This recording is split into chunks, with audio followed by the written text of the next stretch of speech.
民众党主席郭文哲去年总统大选期间的政治献金到今也是有争议。民众党第一阶段在清查了后，发现讲有17条小道交保唔着去，委托的会计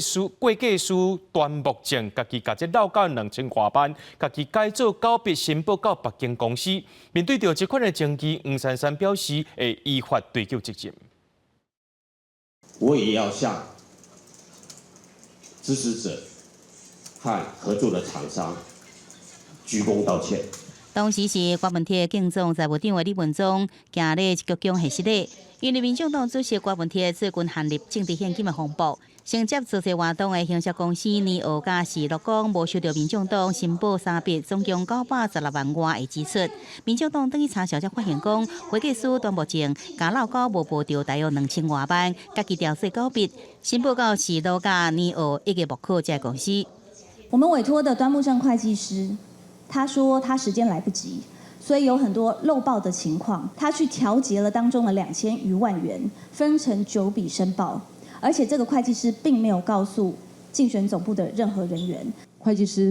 该负的责任，我们也会依法追究。现在这段时间能够把这些事情尽速理清为准。经过第一阶段查核41万以上支出，发现17笔漏交无报，也有5部款项，后续来继续来清查。当时是竞办财务长的李文忠讲，当时甲监察院的申报是委交予外部的会计师，完全唔知影有漏交无报情形。不过无尽到第2摆查核的责任，会向党报请自行处分。郭文哲也亲身说明讲，政治现金申报数额真紧张，不过因为这个申报资料外包会计师大粗大意，造成数额会用上紧的速度向监察院补正资料。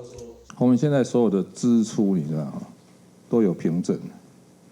都用在选举相关的事务。更重要的，他没有跑到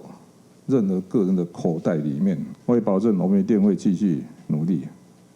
我们不会被任何挫折击垮的。身为民众党的党员，造成党的声誉受到如此大的伤害，我也会向党